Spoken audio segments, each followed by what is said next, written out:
Last we did all this definition, meaning, problem of double counting and all that. ये सब हम कर चुके थे, correct? चलिए. So today we'll be starting with another composition titled as type of goods and services. But यहाँ पे hand in hand बच्चे कभी कभी क्वेश्चन भी पूछ लेते हैं, सर हमने सुना था नेशनल इनकम में न्यूमेरिकल होता है.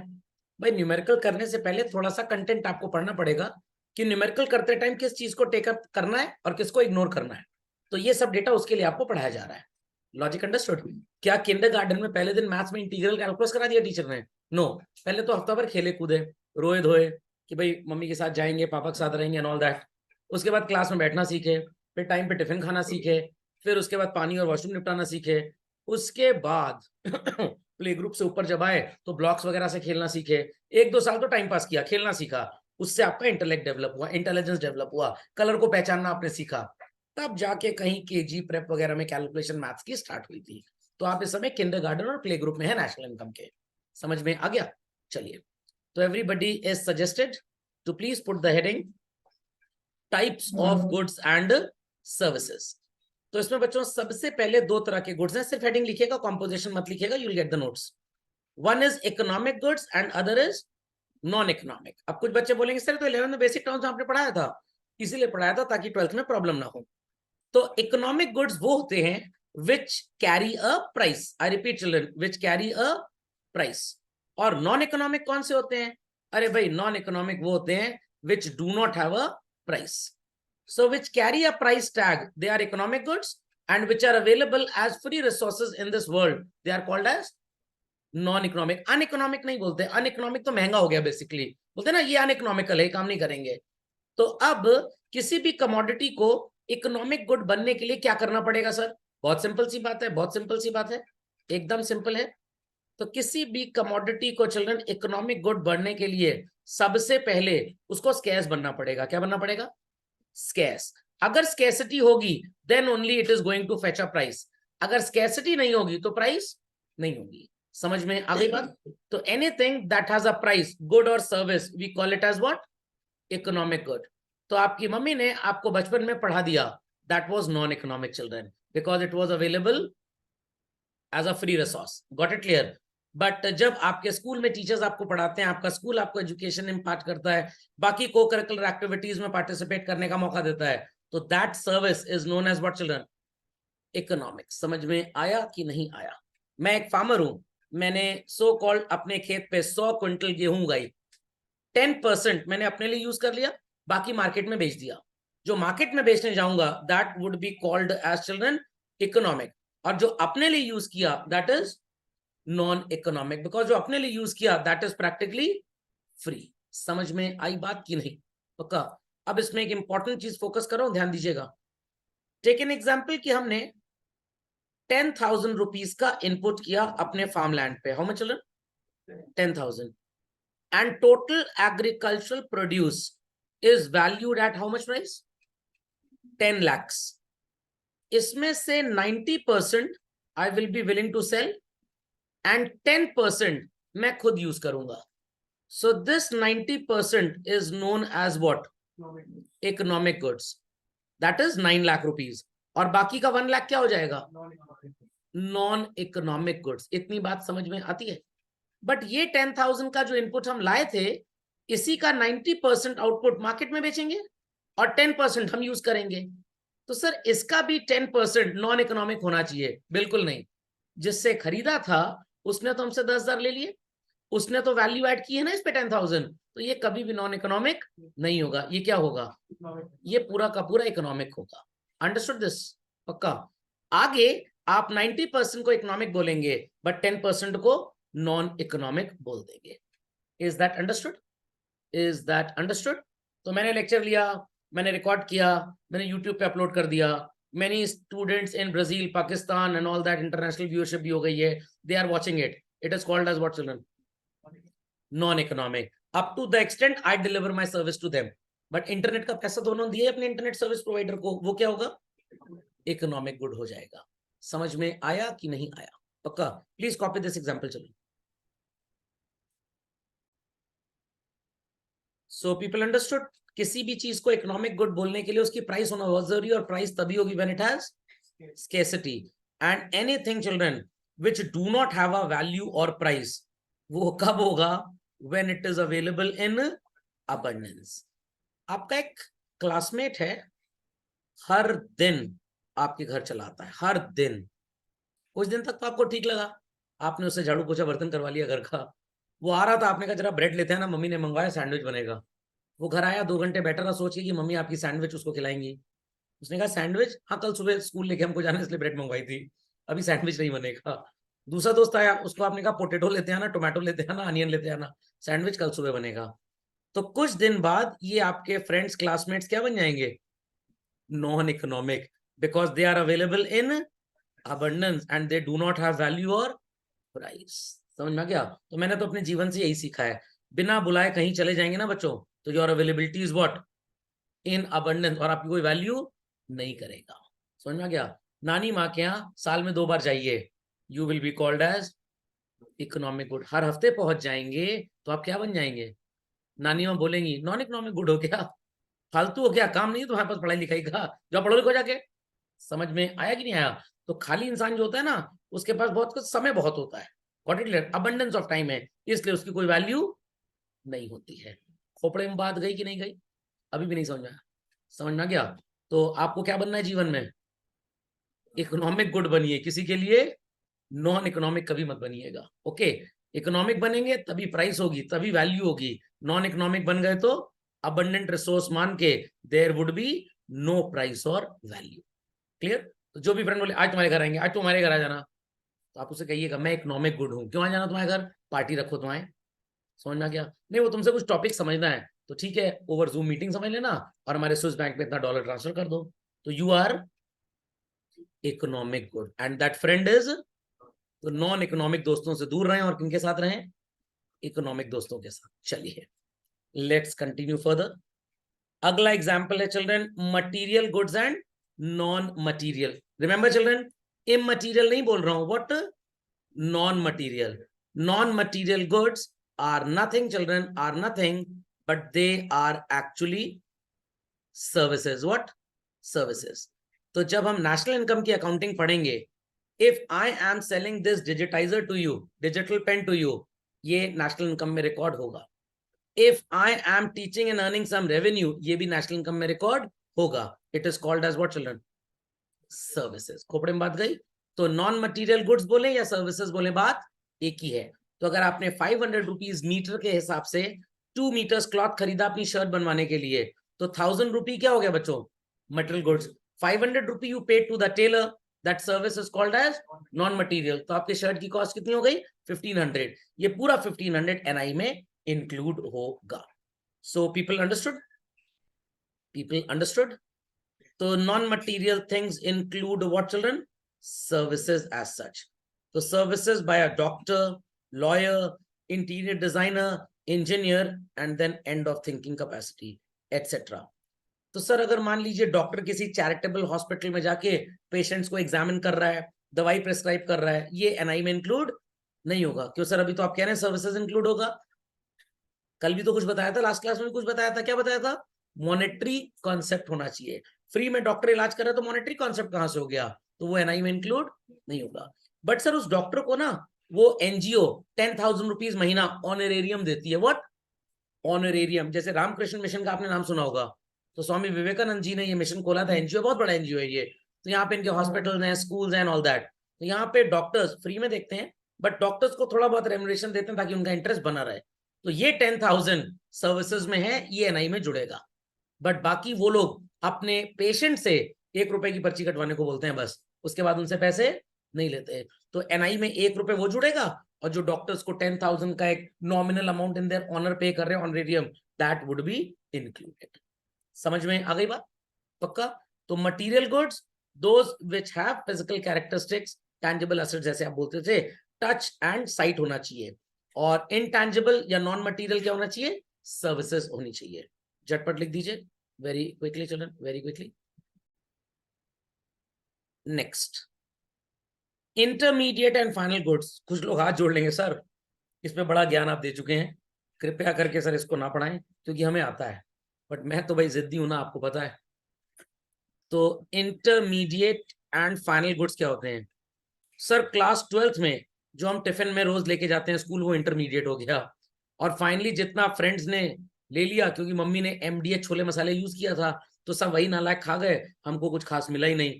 तो फाइनली जो हमको मिला वो फाइनल कोर्स। अरे नहीं भाई, ऐसा कुछ नहीं होता। एकदम आसान चीज बता रहा हूं, एकदम आसान, एकदम आसान चल रहा है। यू आर अ बिजनेसमैन, जितना आपने खरीदा for the purpose of selling, that cost price of the things would be called as your input cost. What children? ये इंटरमीडिएट हो गया। एंड फाइनली जो भी आपका आउटपुट है children, that is called as final goods. और जो इसका डिफरेंस होता है ना, उसको वैल्यू एडेड बोल देते हैं। तो आप सारे वैल्यू एडेड जोड़ लीजिए, याद करिए, फार्मर, मिल ओनर, कन्फेक्शनरी, बेकरी, सबके वैल्यू एडेड जोड़ेंगे तो लास्ट वाले का आउटपुट आ जाएगा। ओके, तो यहां पे एक एग्जांपल ले रहे हैं हम। सो कहां गया? Flour used by a baker will be what children? मैदा यूज किया बेकरी शॉप वाले ने, क्या होगा? इंटरमीडिएट। बट फाइनली जो इसने केक्स सेल किए, that will be called as what children? Final goods.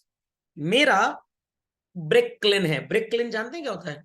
जहां पे ईंटें बनते हैं, वो बड़ी सी चिमनी होती है, ईंट का भट्टा, हिंदी में ईंट का भट्टा, समझ में आ गया? तो उसको ब्रिक क्लिन बोलते हैं। तो मेरा ब्रिक क्लिन है और मैं ढेर सारा मड परचेज करता हूं। आप डिग भी कर सकते हैं, बट इसका एक लाइसेंस होता है।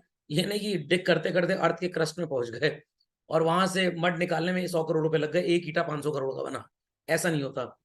तो अगर हमारी ब्रिक क्लिन है और हम ब्रिक्स बेच रहे हैं आर्किटेक्ट को, तो आर्किटेक्ट के लिए this all will be called as what children? Intermediate goods. But when finally a house gets constructed children, what will it be called as? Final goods. तो मेरे लिए जेरोक्स करवाया हुआ study material will be called as what बच्चों? Intermediate. But when it is delivered to you people for the purpose of study, sir हम भी आगे किसी को निपटा दिए, तो आपके लिए भी क्या होगा? इंटरमीडिएट। समझ में आ गया? समझ में आ गया? पक्का? तो अभी 11th के सेशन में कुछ बच्चे होमवर्क नहीं करके आए थे, तो मैंने कहा शीट को करंट असेट मानना है, नॉन करंट असेट नहीं मानना, कि सदैव आपके साथ रहेगी ये। तो नोट्स को कृपया करके फाइनल गुड समझें, ना कि इंटरमीडिएट। इंटरमीडिएट समझेंगे तो इंटर में ही मीडिएशन करते रहेंगे, मेडिटेशन करते रहेंगे। समझ में आ गई बात कि नहीं? पक्का? अब मान लीजिए कि आपके घर में पड़ोस वाली आंटी कुछ सब्जी रखवा गई, क्योंकि वो किटी पार्टी में गई हैं और कह रही है हमारे हस्बैंड आएंगे तो उनको सब्जी दे दीजिएगा। तो वो आपको तो बिलोंग ही नहीं करती है, समझ में आ गया? बट रखी आपके घर में है, तो दैट सब्जी इज कॉल्ड एज व्हाट? गलत जवाब। आंटी रखवाई है, सब्जी वाला थोड़ा रखवा गया है। Final goods. बट अगर सब्जी के ठेले वाला घर के नीचे से निकल रहा था, उसको लग रहा है बारिश बहुत ज्यादा हो रही है, सब्जी खराब हो सकती है, आपके पोचिको में घर में वो सब्जी का ठेला पाक करके चला गया, आपने अपनी BMW बाहर खड़ी कर दी। समझ में आ गया? तो दैट सब्जी वाले के लिए सब्जी इज कॉल्ड एज व्हाट?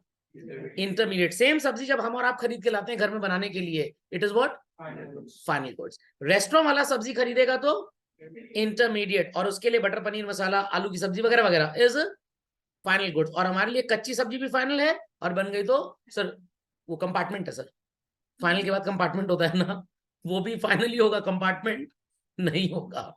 याद रहेगा सबको? याद रहेगा? ये बच्चों डिजिटल पेन है जो मैंने Amazon से खरीदा था कुछ साल पहले, सो कॉल्ड ऑनलाइन क्लास के लिए, ऑनलाइन लेक्चर के लिए। तो Amazon ने किसी कंपनी से खरीद के मेरे को भेजा, और Amazon it is intermediate, I am the final user, मेरे लिए क्या होगा? Final goods. तो जो ट्रक मिचुलिन, सॉरी टायर्स मिचुलिन ने बनाए, सीएट ने बनाए, गुडियर ने बनाए, MRF ने बनाए, ये सारे के सारे टायर्स आउटपुट तो है। जो tyre Maruti, Hyundai, Honda, BMW इन कंपनीज ने खरीद लिए, इट इज इंटरमीडिएट। और डायरेक्ट जो मार्केट में आ गए शॉप्स पे बिकने के लिए, वो फाइनल गुड्स है। तो सर ये एग्जैक्टली पता कैसे लगता है कितने टायर कहां गए? These are the problems in evaluating national income, जो आप आगे चल के पढ़ेंगे। It is very difficult to identify किस चीज को इंटरमीडिएट बोले और किस चीज को फाइनल बोले। समझ में आया कि नहीं आया? आपने अरविंद मिल्स का नाम सुना होगा शायद मेरे मुंह से, बहुत बड़ी कंपनी है इंडिया की जो कॉटन फैब्रिक और दूसरे क्लोथ बनाती है। तो ये कुछ सूटिंग्स एंड शर्टिंग्स का कपड़ा मार्केट में भी बेचते हैं, जो शोरूम्स वगैरह हैं वहां पे भी, और कुछ ये बड़ी बड़ी कपड़े बनाने वाली कंपनी जैसे अपना ये बेयर आपने नाम सुना होगा, Larsen and Toubro, L&T group, ये क्या नाम है भाई इनका, आदित्य बिरला ग्रुप की कंपनी है। मधुरा कोट्स प्राइवेट लिमिटेड, पहले धागा बनाते थे, धागे की सेल कम हो गई तो अब शूटिंग शर्टिंग बनाने लग गए हैं, और शर्ट वगैरह स्टिच करते हैं, वैन हुसैन, लुई फिलिप्स, सब इन्हीं के ब्रांड्स हैं। तो अब कुछ अरविंद मिल से कपड़ा खरीदा so called Aditya Birla group ने, तो आदित्य बिरला ग्रुप के लिए क्या हो गया, और वैसा ही कपड़ा कुछ मैंने खरीद लिया अपनी शॉप पे बेचने के लिए, मेरा शूटिंग एंड शर्टिंग्स का शोरूम है, for me it is final goods. Now it is very difficult to understand कि अरविंद मिल्स कितना कपड़ा किसको बेच रहा है। तो बड़ी बड़ी गवर्नमेंट एजेंसीज को ये जब अपना अकाउंटिंग डेटा देते हैं तो वहां पे गवर्नमेंट इसको सेग्रीगेट करती है, कितना कपड़ा अरविंद मिल से आदित्य बिरला ग्रुप के सो कॉल्ड मधुरा कोट्स को गया, वो क्या माना जाएगा। तो इस डेटा को यहां से नहीं लेंगे, पैंटालून के शोरूम की सेल पता लगा लेंगे कितनी है, that is final goods, that is final goods, got it clear. और कितना कपड़ा रिटेल शॉप पे रखा हुआ है बेचने के लिए, that is final goods. But यहां पे भी प्रॉब्लम है, पैंटालून्स के स्टोर से हमने 50 शर्ट्स खरीदी, 500-500 रुपए की शर्ट थी, और अपने एम्प्लॉय को 550-500 में बेच दी, तो फाइनल गुड्स तो एम्प्लॉय के लिए हुआ, हमारे लिए नहीं हुआ, और बीच में पैसे कैश में ले लिए, तो ये 50 रुपए की इनकम तो कंट्री में हुई बट इसका कोई रिकॉर्ड नहीं है, तो illegal incomes are also not reported. तो इन सारी बातों का समरी एक ही है कि किसी भी कंट्री की इनकम आप पूरी तरह से कैलकुलेट नहीं कर सकते, और इंडिया में तो आप समझ लीजिए जो इनकम रिपोर्ट होती भी है, मेरे को लगता है वो 60-70-80% रिपोर्ट होती है, उससे ऊपर रिपोर्ट हो ही नहीं पाती है। खैर, पीपल अंडरस्टूड दिस, पक्का। तो हमारी कंट्री में रिटेल पॉइंट्स पे ही सारा डेटा कलेक्ट किया जाता है, तभी शायद जीएसटी को इतना स्ट्रांग बनाया जा रहा है कि एंड पॉइंट पे जो सेल है उसी को ले लीजिए, इट विल टेल अस कि फाइनली गुड्स कितने के मार्केट में बिके। बात समझ में आई बच्चों, पक्का। चलिए एक एग्जांपल मैं यहाँ पे आपको और देना चाहूंगा। टेक एन एग्जांपल चिल्ड्रन की एक बॉल पॉइंट पेन 10 रुपए का बिकता है, कितने का, 10 रुपए का। इसमें टोटल हमने जो वेजेस के लिए पैसा दिया वो 2 रुपए, जो रेंट के लिए दिया दैट इज 3 रुपी, जो इंटरेस्ट के लिए दिया दैट इज 1 रुपी, और जो सो कॉल्ड प्रॉफिट आया 3 2 5 1 6 4 रुपी। तो जब 10 रुपए का बॉल पॉइंट आप पेन खरीदते हैं ना, रिटेलर उसके पीछे, होलसेलर उसके पीछे, कैरिंग एंड फॉरवर्डिंग एजेंट उसके पीछे, सो कॉल्ड दैट फैक्ट्री जहां पे वो बना, सबने मिला के 2 रुपए वेजेस खर्च किया इस पे, तो पूरे कंट्री में कितनी इनकम बटी वेजेस के नाम पे, 2 रुपी। सबने मिला के 3 रुपए किराया दिया, तो पूरे देश में कितना किराया बटा, 3 रुपी। सबने मिला के 1 रुपए इंटरेस्ट दिया, तो पूरे देश में कितना इंटरेस्ट बटा, 1 रुपए। और सबने मिला के 4 रुपए प्रॉफिट कमाया, तो पूरे कंट्री में कितनी इनकम हुई, तो पूरे कंट्री की income is the sale value basically, और इसी को आप जीडीपी बोलते हैं नेशनल इनकम की भाषा में, व्हाट इट। चलिए ज्यादा ध्यान नहीं दीजिए, बाद में दीजिएगा, पहले ये समझ लीजिए। Consumer goods and producer goods बड़ा सिंपल है बच्चों, बड़ा सिंपल है। एक शॉप पे मैं गया, वहां पे 20-30 लैपटॉप्स मेरे को नजर आए, और ढेर सारे लोगों ने लैपटॉप्स खरीद लिए। मैंने उनसे पूछा आप क्यों इनको खरीद रहे हैं, कह रहे हैं हमको घर जाके मूवी देखनी है, गेम खेलना है। मैंने कौन सा, पबजी, कह रहे हैं हाँ। मैंने कहा चलिए फिर बेचिएगा भविष्य में सब्जी। तो these are the end users, ये आगे और कुछ नहीं करेंगे। इन लैपटॉप्स को क्या बोलेंगे, कंज्यूमर गुड्स।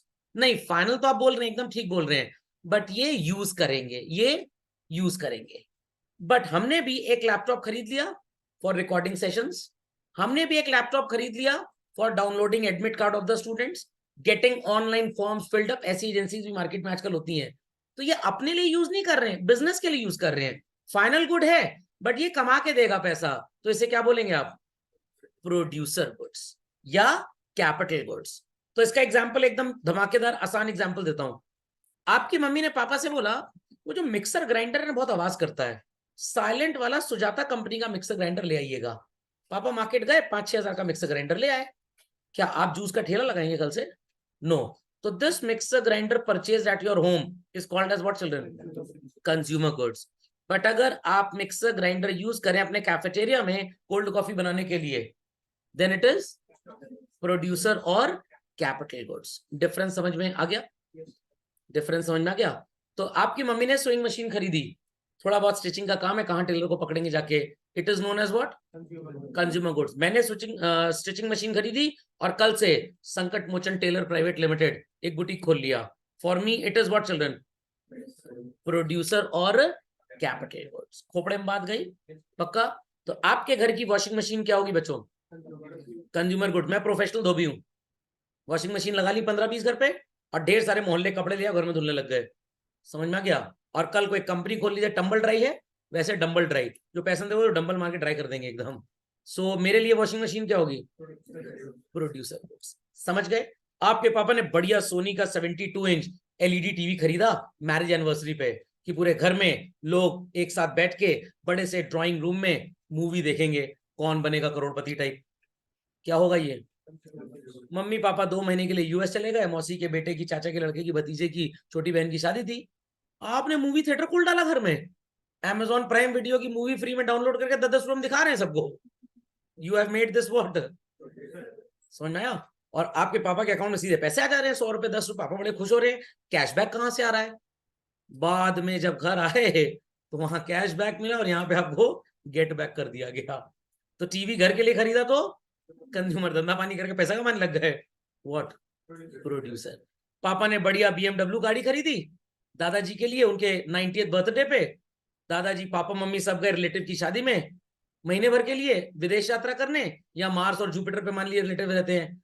आपने ओला का स्टिकर, उबर का स्टिकर लगा के टैक्सी ड्राइविंग काम चालू कर दिया, या आपने टैक्सी ड्राइविंग स्कूल खोल दिया, पैसा कमाने लग गए। It is what?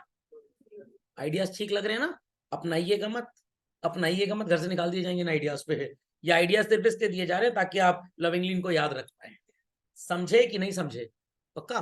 चलिए। सो सिंगल यूज एंड ड्यूरेबल, ये क्या होता है सर? सर जैसे मम्मी को गुस्सा चढ़ा, उन्होंने खींच के बेलन मारा और बेलन टूट गया। It is what? Single use.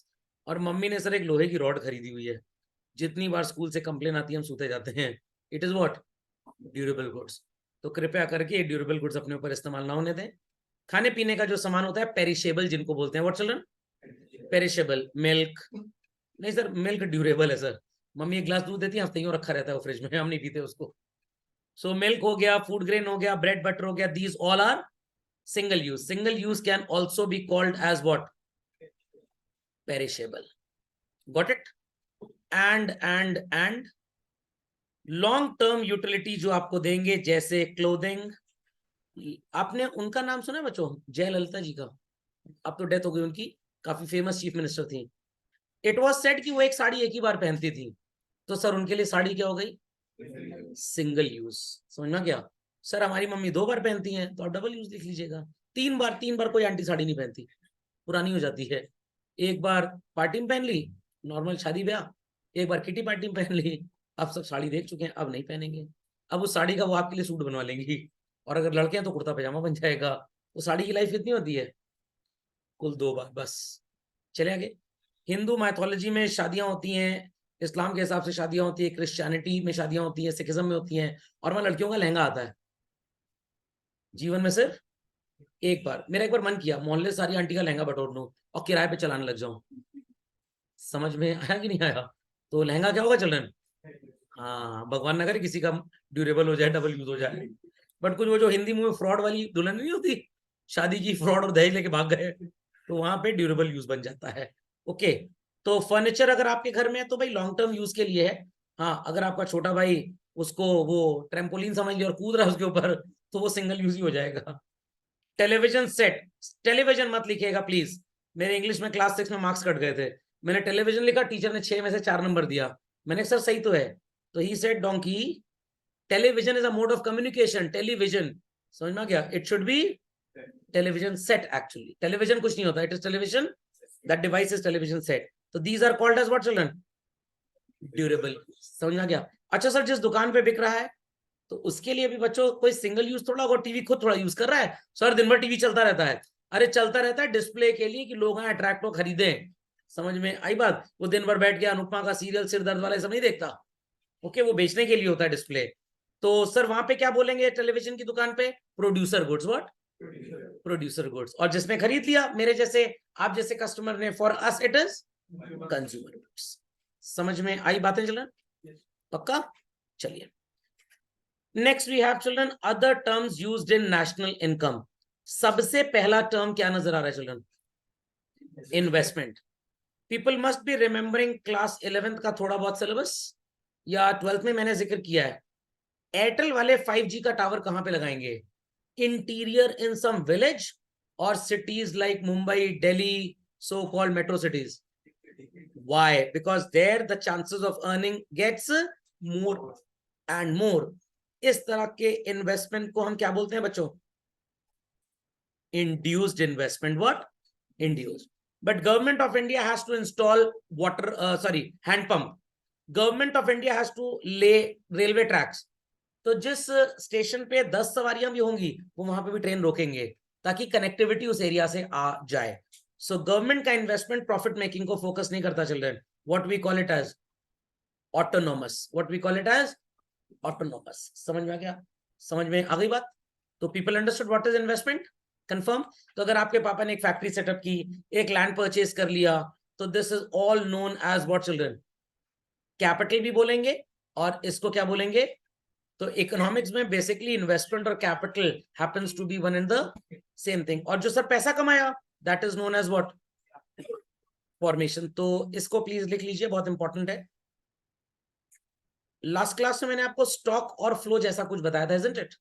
तो capital is the total money contributed in the business, total money contributed in the economic activity, ऐसे लिखेंगे आप. ओके.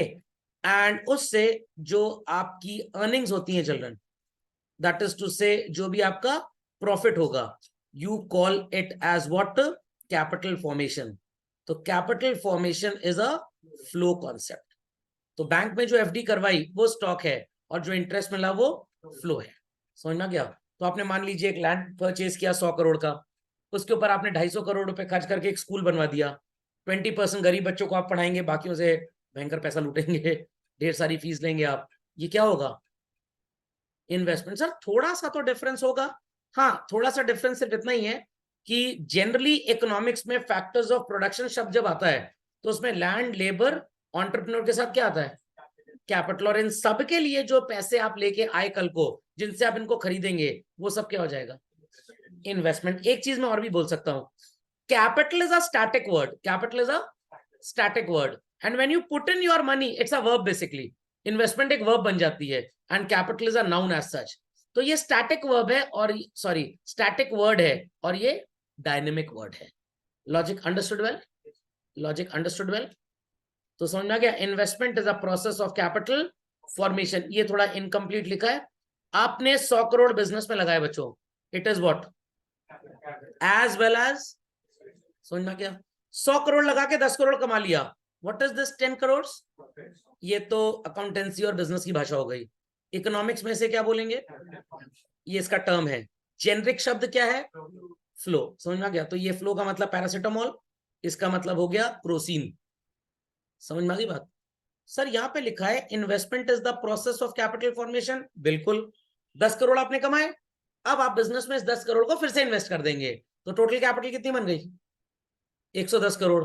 टोटल इन्वेस्टमेंट कितना हो गया? 110 करोड़. तो 10 करोड़ भी तो इन्वेस्टमेंट है और 10 करोड़ आपकी अर्निंग भी है. तो आप जिस प्रॉफिट को री इन्वेस्ट करते हो दैट बिकम्स योर इन्वेस्टमेंट. और सर जो प्रॉफिट हम खा गए वो सिस्टम में लीकेज बोला जाता है. सिस्टम में लीकेज, वो इन्वेस्टमेंट नहीं होता है. Okay. So that profit which is earned and re invested is known as investment. Please update this children. चलिए, टाइप्स ऑफ इन्वेस्टमेंट. ये तो सर बहुत आसान है, ये तो कुछ जाना पहचाना लग रहा है. You are a businessman. Who are you children? Businessman. और आपने कुछ मनी लैंड एंड बिल्डिंग में इन्वेस्ट किया, कुछ प्लांट एंड मशीनरी में इन्वेस्ट किया, कुछ पैसा फर्नीचर एंड फिटिंग्स में इन्वेस्ट किया, एंड कुछ ऐसे इन्वेस्टमेंट्स आपने किए जो आपको लॉन्ग टर्म एडवांटेज देंगे. What? Long term advantage. This investment in the language of business children is known as non-current asset, but economics की भाषा में we call them as fixed investment. I repeat children, it is called as what? Fixed investment. Khopde में बात गई. तो जो बच्चे commerce के अकाउंटेंसी के स्टूडेंट्स हैं वो ऐसे भी इंटरप्रेट कर सकते हैं. Anything mentioned on the asset side as non current asset, उसे आप फिक्स्ड एसेट बोलते थे. तो अकाउंटेंसी का फिक्स्ड एसेट बच्चों इकोनॉमिक्स में फिक्स्ड इन्वेस्टमेंट बनता है. और अगर आप अकाउंटेंसी से रिश्ता नाता इसका नहीं रखना चाहते तो any money which gets invested any acquisition that is done, हो सकता है गवर्नमेंट ने आपको लैंड फ्री में दे दिया कि भाई आपका बहुत नोवल आइडिया है स्कूल खोलने का, बड़ा प्रोग्रेसिव स्कूल है, तो आप एक काम करिए जमीन हमसे ले लीजिए फ्री में, हम आपसे कोई पैसा नहीं लेंगे। Got it clear? तो still it will be called as what children? Fixed investment. तो अकाउंटेंसी का फिक्स्ड असेट, इकोनॉमिक्स का क्या बन जाता है? Fixed investment. So any money that is invested in capital goods. What sort of capital goods? Land and building, plant and machinery, जो आपकी earning capacity को क्या कर दे बच्चों? इंक्रीज कर दे। अर्निंग कैपेसिटी को इंक्रीज कर दे। तो आपकी फैक्ट्री अभी 10,000 यूनिट प्रोड्यूस करती थी, आपने एक नई मशीन और लगा ली, प्रोडक्शन 20 हो गया। और बड़ा लैंड मिल गया आपको, एक और मशीन आपने लगा ली, प्रोडक्शन 30 हो गया। तो what is happening to your income children? Income is increasing. But अगर आपकी इनकम अर्निंग कैपेसिटी कांस्टेंट रहे, ना घटे ना बढ़े, that investment is known as what? Inventory. Inventory का मतलब सो कॉल्ड स्टॉक होता है बच्चों। क्या होता है? stock. So whatsoever money I have invested in my infrastructure, on the furniture, on the Xerox machine, it is all children fixed investment. But that money which is invested on getting material Xeroxed, on paper, internet connectivity, it is known as what? Inventory investment. So जो भी पैसा आपको long term benefit दे और आपकी earning बढ़ाए, उस investment को क्या बोलते हैं? Fixed investment. What it clear? और जो आपके पास गुड्स, रॉ मटेरियल, ये सब बच जाता है, that is known as inventory investment. याद रहेगा सबको? पक्का? कंफर्म? तो कभी भी आप मैकडॉनल्ड्स के शोरूम में, सॉरी स्टोर में जाइए, ढेर सारा आपको फर्नीचर नजर आता है, एसी के डक्ट्स नजर आते हैं, टेलीविजन सेट नजर आता है, it is all called as what? Fixed investment. Counter नजर आता है, बिलिंग मशीन नजर आती है, किचन में मशीन नजर आती हैं, it is all called as what? Fixed investment. But जो उनके पास मैकिन की टिक्की का स्टॉक है, बर्गर बन का स्टॉक है, अनियन एंड टोमेटो का जो स्टॉक है, it is what children? Inventory investment. कपड़े की दुकान पे गए, जितने रैक्स लगे हैं, जितना फर्नीचर है, जो ट्यूबलाइट फिटिंग्स हैं, it is all fixed investment. But जो कपड़े वहां पे बिकने के लिए रखे हैं children, it is called as what? Inventory investment. Difference समझ में आ गया? सो इन्वेंट्री इन्वेस्टमेंट से आपकी अर्निंग कैपेसिटी मेंटेन रहेगी। क्या रहेगी चिल्ड्रन? मेंटेन। और इन्वेंट्री इन्वेस्टमेंट से आपकी earning, I made a mistake, sorry, fixed investment से your earning capacity will increase, and inventory investment से your earning capacity would be maintain, neither it will go up nor it will go down. Fundamental understood well? Update fast children. सो दोनों बातें सबको clear हो गई? Type of investments. अब sir ये क्या नया नाटक है? Throughout the year from 1st April 23 till 31st March 24, पूरे कंट्री में 2 लाख करोड़ रुपीस का इन्वेस्टमेंट नजर आ रहा है। सर ये कैसे हुआ? नए बिल्डिंग बनी, नई फैक्ट्री सेटअप हुई, नए बिजनेस सेंटर्स ओपन हुए, उसके अंदर ज्यादा से ज्यादा रॉ मटेरियल आ गया, this all value comes up to 2 lakh crore. Year के एंड में पता लगा that the value is reduced to 1,90,000 crore. Children, आपका जो भी सो कॉल्ड एक्सपेंडिचर आपने किया, इट हैज गॉन डाउन। कितना कम हो गया? 10,000 crore. This 10,000 crore is named as depreciation. तो आपने बिल्डिंग खरीदी थी 50 लाख की, वेयर एंड टेयर होगा, आई रिपीट, उस पर वेयर एंड टेयर होगा, 1 साल के बाद उसकी वैल्यू गिर के 45 लाख हो गई। आपने फिर से उसको मेंटेन कराया, रियल एस्टेट का प्राइस बढ़ेगा जरूर, जब बेचेंगे तब उसकी अकाउंटिंग होगी, बट जब आप उसको इस्तेमाल कर रहे हैं, it is subject to what children? क्योंकि अगर आप डेप्रिसिएशन नहीं चार्ज करेंगे तो आपके पास मेंटेनेंस के लिए पैसे भी प्रॉफिट से नहीं आएंगे, कल को रिप्लेसमेंट के लिए पैसा नहीं आएगा। So what we have input in total, it is known as gross investment. जब वो डेप्रिसिएशन की वजह से गिर जाता है तो हम उसे क्या बोलते हैं? Net investment. और नेशनल इनकम पढ़ते टाइम बच्चों, डेप्रिसिएशन को 2 अलग नेम से जाना जाता है, consumption of fixed capital and replacement of worn out assets. आपको most of the time consumption of fixed capital ही वर्ड मिलेगा. Got it? Quick quick quick. Yes sir. सबने लिख लिया भाई? चलिए. Concept of depreciation need to tell again. समझ में आ गया? Stock and flow is well understood? पक्का? चलिए. तो सो कॉल्ड आपको सैलरी मिल रही थी जॉब करने की 1000 रुपीज पर मिनट. मंथ थोड़ा पुराना हो चुका है, चलिए पर मिनट कर देते हैं. और सो कॉल्ड इसमें से आप 800 रुपए खर्च कर देते थे. आपके पास बचा कितना children? This is stock. 1000 rupee you received salary and 800 you did spend.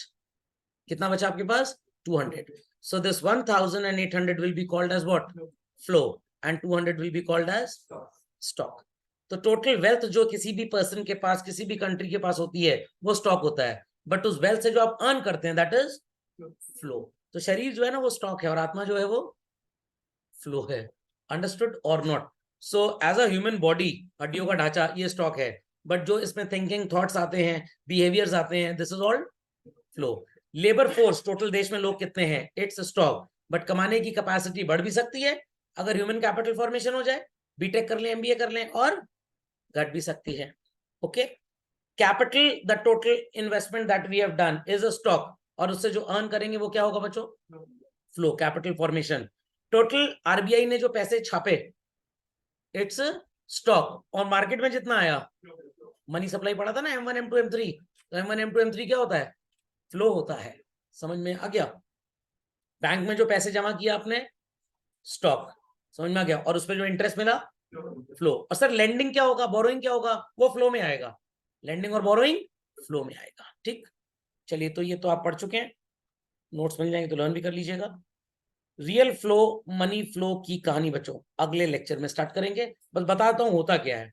होता क्या है, आप मार्केट में गए एक शॉपकीपर के पास और आपने उससे बोला कि बहुत प्यास लग रही है. तो वो कहेगा ठीक है, वाटर बॉटल खरीद लो. तो you will pay what to the shopkeeper children? Money.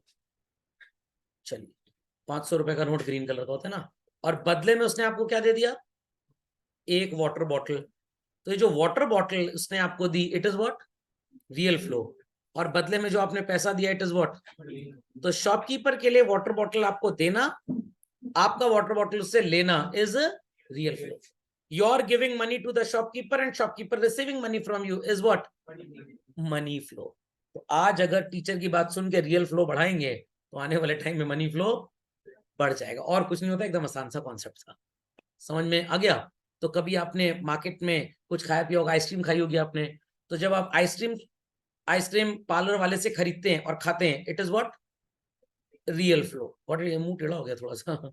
चलिए खैर कोई बात नहीं. और जब आप बदले में पैसे देते हैं तो इट इज मनी फ्लो. अभी भी नहीं समझे?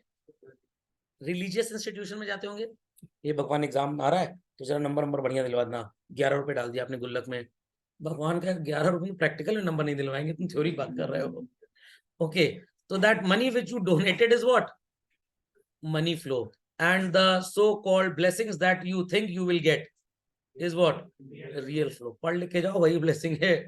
समझ में आ गया? चलिए, that's all for today children. कोई क्वेरी है तो प्लीज पूछ लीजिए.